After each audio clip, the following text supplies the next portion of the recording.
How to change gender on Instagram. Hey everyone, welcome back to the channel. In today's video, I'll show you how to change or remove your gender on Instagram. Whether you want to update it, customize it, or simply hide it from your profile. I'll walk you through the steps. So without further ado, let's get started. So first thing first, open the Instagram app on your phone and make sure that you're logged into your account.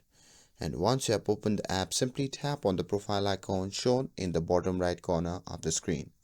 And once you are in a profile section, you can see the option labeled as edit profile. So simply tap on that. And once you are in your profile editing section, you need to simply scroll down and tap on gender.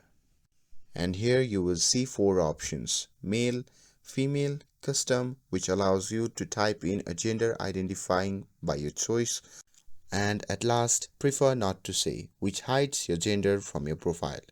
So simply make your selection from these four options, and once done, simply tap on the check mark shown in the top right corner of the screen to save your changes. And that's it. That's how you can change or remove your gender on Instagram. With this, if you found this video helpful, then don't forget to like, share and subscribe to get updated for more videos. Thanks for watching, and I'll see you in the next video.